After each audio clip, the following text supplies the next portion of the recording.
So let's bring in Peter Baker, MSNBC political analyst and chief White House correspondent for the New York Times, and Alex Wagner, adjunct law professor at Syracuse University and former chief of staff to the Secretary of the Army during the Obama administration, also author of this new article for DefenseOne.com, Heads Must Roll for Signal Chat Debacle. Guys, welcome to both of you. So, Peter, in the last 24 hours, the Trump administration has been dealt some back-to-back legal blows by federal judges. How is the White House reacting to these decisions? Well, of course, they react with aggression, right? They attack anytime anybody rules against them. They use that as evidence that somehow the judges are against them or political. In fact, rather than look at whether or not maybe their actions were the problem and the judge is simply calling them on it. This is part of the reason why you see them so intent on attacking these law firms, right? If the courts are the main power of accountability in this era, when Congress has basically become a pocket parliament for the president, and agencies and the Justice Department and the FBI have been made into partisan or political instruments, then you need, in Trump's view, to neutralize the ability to go to court and to stop him from doing his agenda. How do you do that? By taking law firms off the table, by making it impossible for plaintiffs, potential plaintiffs, to find lawyers, or at least high-quality lawyers, or the top-quality lawyers, because those lawyers are afraid of angering the president of the United States. It's all part of a larger pattern that this president has indicated in 10 weeks in which he's trying to shut down alternate or competing centers of power in Washington. It is absolutely stunning. It sounds positively un-American. But let's move on to the Wall Street Journal report, Peter, which is that Defense Secretary Pete Hegseth allowed his wife to sit in on sensitive meetings. And as we show this video, you can see her right there. She is in the background in the pale blue there in the discussions. What have you heard about this?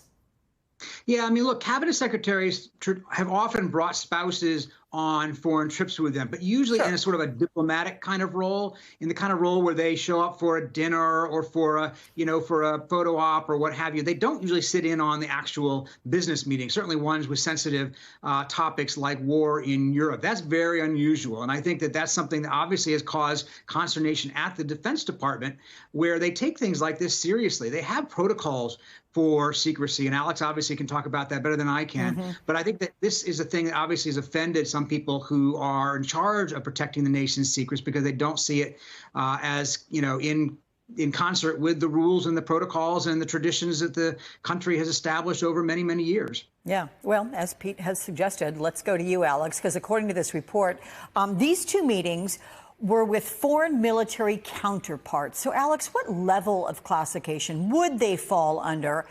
And describe how unusual it is for an official spouse who has no security clearances, as far as we know, to be allowed into these rooms.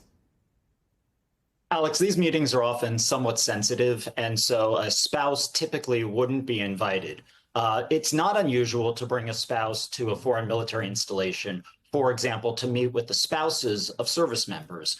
In fact, that is a great touch point to hear some of their concerns and their challenges, and then bring those back to the Secretary of Defense so he can make policy to address their very real concerns. I also heard he brought his brother on this foreign trip. And to me, all the talk about a meritocracy seems to be really infused with nepotism these days. So that's a head scratcher as well, on top of the bringing Mrs. Hegseth on travel. Let's move to the Signal app controversy. Alex, given your experience, what is your reaction to not only a journalist being on a small group discussing military operations, but also Signal being this method of communication? I think it's highly, highly unusual. In fact, it's probably unprecedented. As I understand, the chain itself linking the topic of a principals committee meeting, which are often held in the Situation Room in the basement of the West Wing of the White House, with the topic of the meeting, calling it a principals committee meeting, and the topic itself is classified. So the entire chain, at least from my experience in the Obama administration and then in the Biden administration, would have been classified the moment it was started. That said, I think we just have to breathe a sigh of relief that none of our Navy pilots were shot out of the sky as a result of this. That's the first thing. The second thing, and it concerns me as the former chief people officer of the Air Force and the Space Force, principally, that the same standard that junior enlisted, mid-level officers, or even the top brass would be held to is not relevant here. I can't imagine anybody else who texted this type of information on an unclassified app that we know our adversaries have access to personal cell phones of senior officials, and that's why we ban this kind of thing. Every other person in the military would be court-martialed and kicked out. Wow.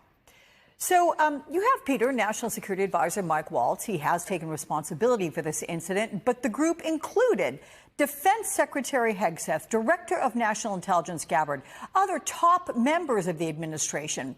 Then in the immediate aftermath, Trump defended the group and tried to deflect blame onto the journalist. So where do things stand now? Have Waltz or Hegseth been weakened in Trump's eyes by this?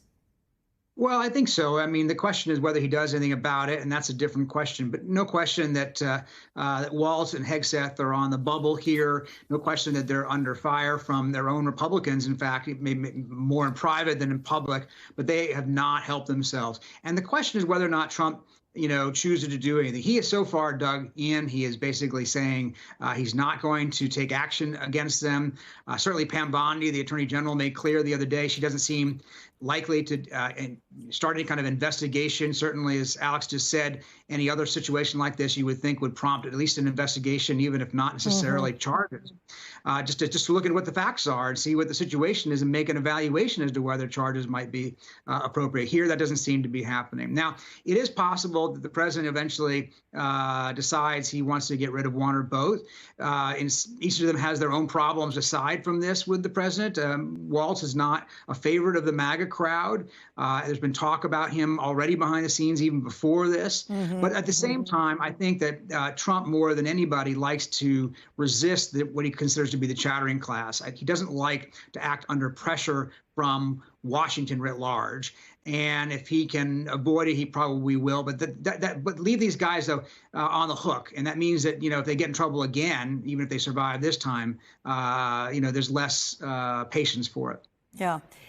And look, Alex, sure, mistakes happen, but could something like this have happened during your time in the Obama administration? I'm curious, how strictly was the adherence to secure protocols then? And big picture, what does it suggest to you, this whole incident, about how things have changed in this administration?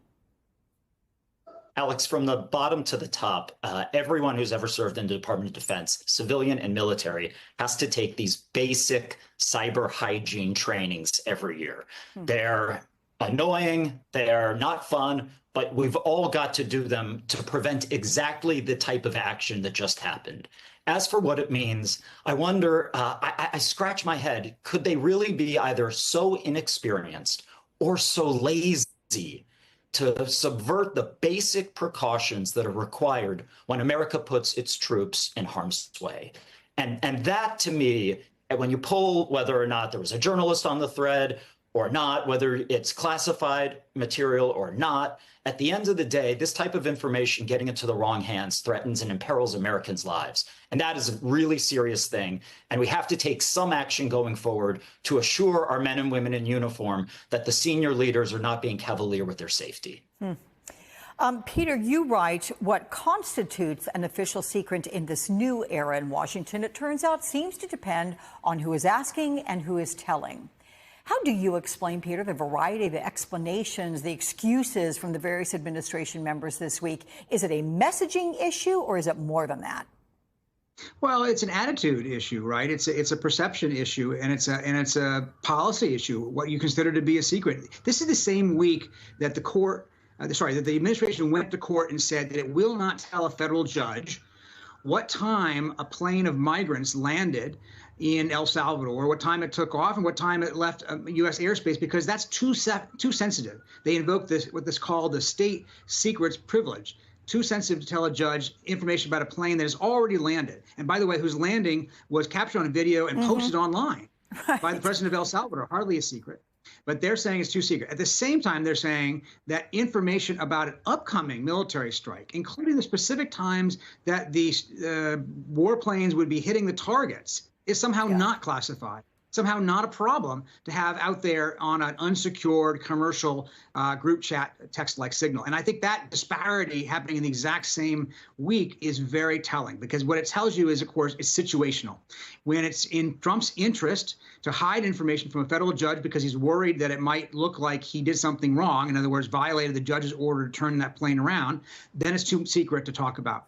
When they put out the secret on an unsecured group chat that happens to also include journalists, then that's not a secret. That's not a problem. It's just this journalist's fault for being added, even though he didn't do the adding.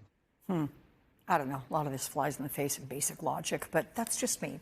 Peter and Alex, good to see you both. Thank you so much.